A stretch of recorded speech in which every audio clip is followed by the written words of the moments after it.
paano nga ba pagalawin yung 3D figure na ginawa natin sa Gemini AI. So sa mga hindi nakanood dun sa nauna kong tutorial kung paano ito gawin, ay panoorin nyo lamang ito mamaya. Ayan, ipapakita ko sa inyo mamaya. At ilalagay ko po yung prompt dyan sa link. Ika-copy paste.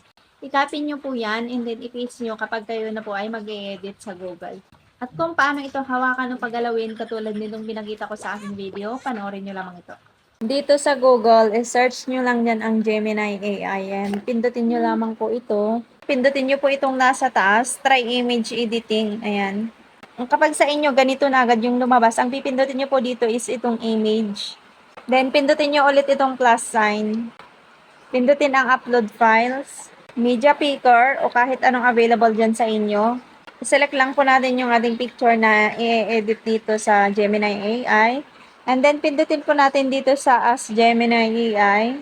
Long press po natin, pindutin ang paste. So, i-paste po natin dito yung nakopy natin. Ilalagay ko po itong prompt na nandun sa comment section. Ayan, ito po yung kanyang prompt. Then, pindutin nyo na po ito. Ayan, hintayin nyo lang. Scroll up nyo. At ito na po siya para ma-download po natin ito. Hawakan lang po natin itong picture ng matagal. Pindutin natin ang download image. Pindutin ang download or download again. So, iba po yung makikita nyo dun sa next na ituturo ko. So, ito po kasi ay ipinakita ko lang yung process kung paano ito gawin. Ang next po natin gagawin ay pumunta tayo dito sa home ng Google and then search natin ang PicaArt. Then, pindutin po natin yan. And so, if new user po tayo, kailangan po natin mag-sign in. Sign in na lang po tayo with Google. Pwede rin po sa Facebook. Select nyo lang po yung Gmail account nyo.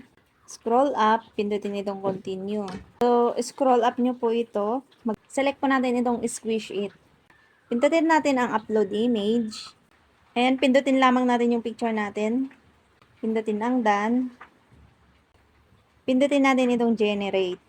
Hilain ang screen nyo pababa. Ayan, hintayin lang po natin. So, minsan medyo matagal din ito. At ayan na po siya. So, para ma-download po natin ito, pindutin po natin ito. At makikita na po yan sa inyong gallery. So, hanapin nyo lang po sa inyong gallery. Then, pumunta po tayo dito sa CapCut. Pindutin po natin itong new project.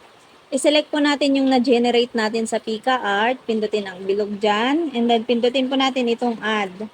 Then, dito sa baba, since maliit po siya, swipe left nyo. Pindutin ang aspect ratio. Select natin ang 9:16. Pindutin natin itong check.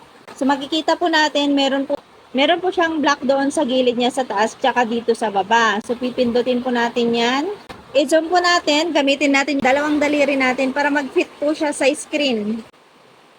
And dito sa baba, hanapin niyo po dito ang duplicate. Pindutin po natin yan. So, ayan na, duplicate na po siya. And dito, hanapin niyo naman ang reverse. And pindutin po natin. Hintayin lamang nating matapos. So, ayan na po siya. I-play po natin para makita nyo.